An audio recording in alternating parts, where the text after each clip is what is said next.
कोल्हापुरातील ॲस्टर आधार हॉस्पिटलमध्ये 56 वर्षीय महिला रुग्ण पोटात तीव्र वेदना, पोटात गाठ जाणवते अशा तक्रारीमुळे दाखल झाल्या होत्या. तपासणीनंतर सीटी स्कॅन करण्यात आले. यामध्ये यकृताच्या उजव्या भागात सुमारे 20 बाय 20 सेंटीमीटर आकाराची मोठी गाठ आढळली. तसंच यकृताच्या डाव्या बाजूला 6 बाय 7 सेंटीमीटर आकाराची दुसरी गाठ देखील निदर्शनास आली.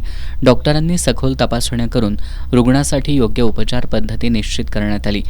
यानंतर रुग्णावर लॅप्रोस्कोपिक बायलेटरल सीटी डिरूफिंग विथ ओमेंटोपेक्सी ही आधुनिक शस्त्रक्रिया करण्यात आली. यात गाठीचा वरचा भाग काढून टाकून त्यातील द्रव बाहेर काढण्यात आला.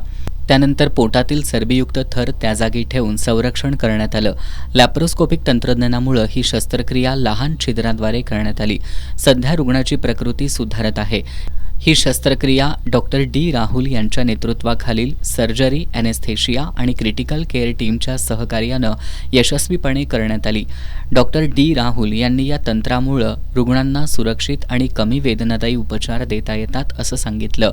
हॉस्पिटलचे व्यवस्थापकीय संचालक डॉक्टर उल्हास दामले यांनी यकृत आणि स्वादुपिंडाच्या आजारांमध्ये योग्य वेळी निदान आणि उपचार करणं महत्त्वाचं असून या शस्त्रक्रियेमुळे रुग्ण लवकर बरे होण्यास मदत होते असं सांगितलं. सीईओ डॉक्टर डॅनल फर्नांडिस यांनी हॉस्पिटलमध्ये अत्याधुनिक सुविधा आणि तज्ज्ञ डॉक्टरांच्या टीममुळे यकृतासह जटिल शस्त्रक्रिया सुरक्षितपणे केल्या जात असल्याचं सांगितलं.